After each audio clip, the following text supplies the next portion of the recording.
Hi, thank you for tuning in, Mindscapers. My name is Candy, and I'm here to share with you. One of my members requested that I do a video based on guilt, and I'm gonna be frank with you. I'm just learning how to read those questions. Those questions are kind of new to me, to the Facebook group, and I could not see them. And I did not know that they disappear after you accept the member in. So I glanced, I didn't know until I accepted a couple of people, and then I started reading.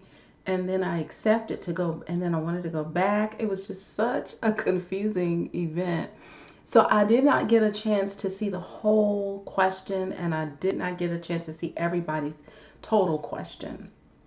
But it did catch my eye when I saw the question. I think it was, how do you deal with guilt? The guilt of pursuing your dreams or living your life, your purpose, your career, whatever it may be. How do you deal with the guilt of pursuing that and spending time with your family, your children, and taking care of those responsibilities? So, as you know, this group is about changing your mind one thought at a time, changing the landscape of your mind one thought at a time. So, as we begin to change the landscape of our minds one thought at a time, we're going to break down what guilt really is all about. Because when you think about guilt and you think about where it comes from, for the most part, it comes from judging ourselves against the standards of others. And the cure for that is simply do not compare yourself to other people. Don't think about what other people are doing. It's human nature to watch what other people are doing and get cues from our society so that we can make sure that we are being as normal as possible. But let's face it, we have different things going on in our lives that cause us to do different things to cope and to survive and to thrive. So you have this huge world that you live in, this huge country, this huge state, this huge city, and then you have this family with these intimate relationships.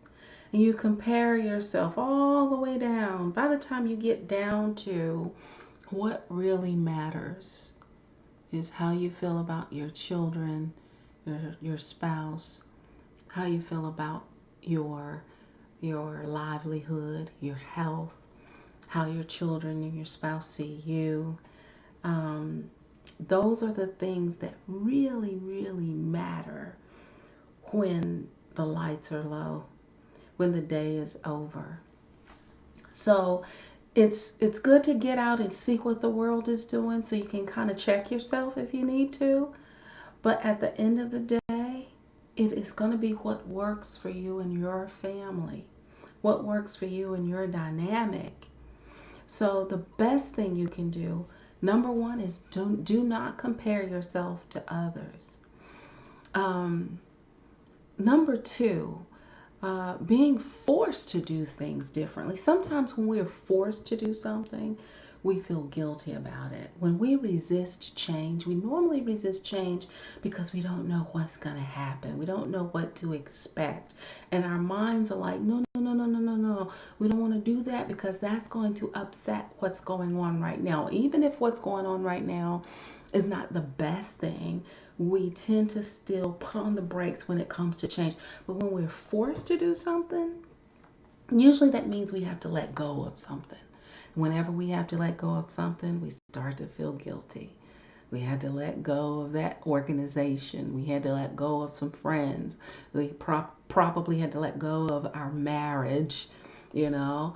And if you have to go through a divorce or some type of life changing event, if someone dies and you weren't there, if anything is around that decision of having to be that circumstance of having to be forced into doing something, a tremendous amount of guilt can come with that. And when our little children look at us in the eye, they don't know everything that's going on all the time, but we feel like they do.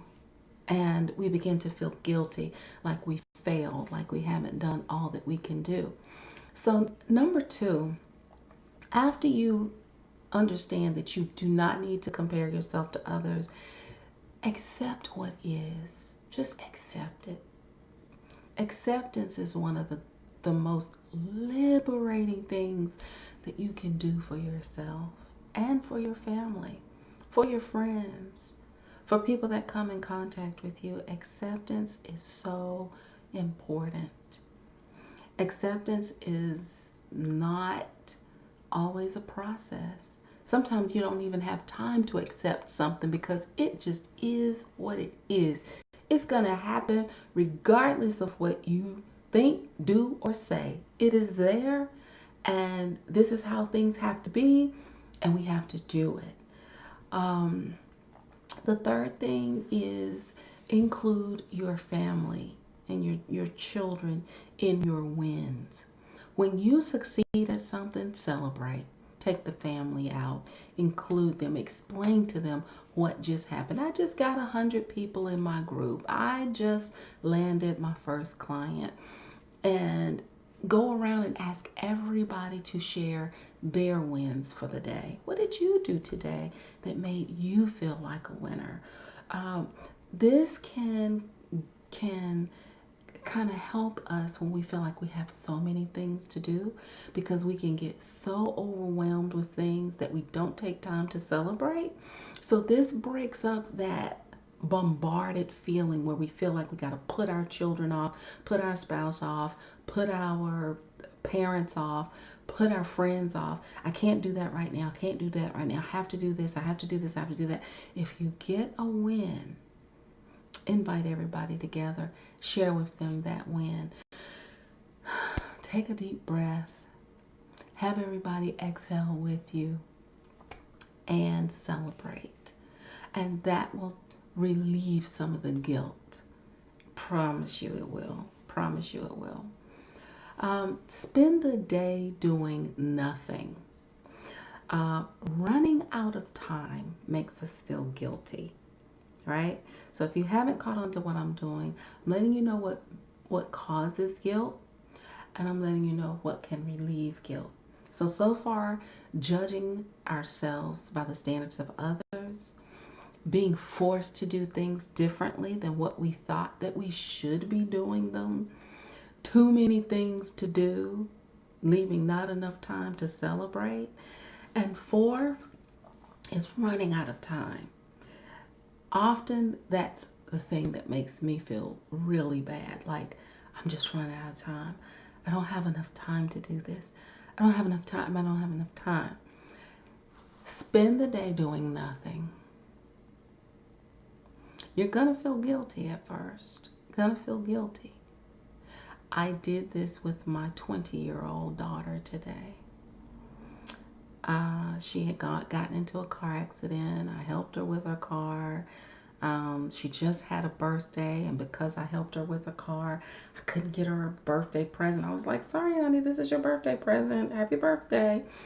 And even though I knew that that was the thing to do, again, accept what is, you weren't obviously paying attention. You're an inexperienced driver, and I had to go deep in my pocket and help you out with your car. And she had to go deep in her pocket as well. But I felt really bad that I wasn't able to do anything for her, specifically for her birthday. So I didn't go to work today because I had some things that I needed to take care of for my mother. And she was here with me as well. She was off work. We laid in the bed and we watched YouTube videos for like an hour and a half. And we looked at each other, we laughed, we rubbed each other, touched each other, smelled each other. I mean, it slowed everything down. And I didn't feel guilty anymore. Didn't feel guilty anymore. So When you feel like you're running out of time, take a day and do nothing with your children, your family, your spouse, wherever you're feeling like the lack is. Um, the fifth thing is to be grateful. Be grateful. Um, what happens when we're not grateful is we're caught up in the thought of wishing things were different, wishing we could just change something, wishing things were different. Don't do that. Just say thank you. Just say thank you. I've taught my children that when they see someone who is less fortunate than they are, don't say anything. Just say thank you. Say thank you. Thank you. So when you feel like you're going to feel guilty about something, think of why something is the way that it is. Don't wish it to be any different. And say thank you. And it relieves guilt like you wouldn't believe. Thank you for that hour and a half of me being able to watch TV with my daughter. Thank you for my son being able to move away and start a life of his own, rather than me feeling so bad that he's not here and we can't spend time together. I'm so grateful that I have mothered him in a way that he feels comfortable enough leaving. Sometimes when your children stick close by, it's because they are trying to get something from you that they didn't get.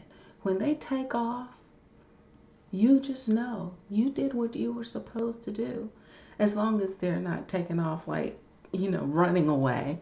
You know what I mean? But, and here's a bonus. Be present and remember this. The past equals guilt. The future equals wishful thinking. But the present equals God's will. The present is the only thing that truly, truly matters. It is the culmination of all of the actions from the past, also the intentions of the future, all rolled up right there. Everything is as it should be. So I hope that this helped break everything down.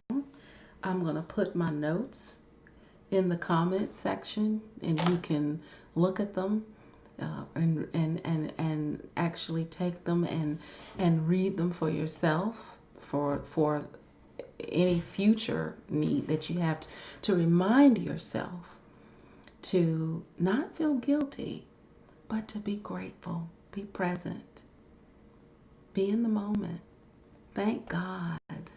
Don't compare yourself to others and spend time doing nothing.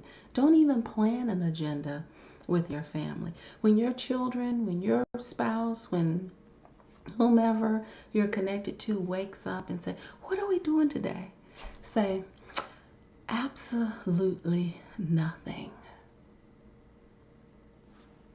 Reconstruct the world by reconstructing your mind.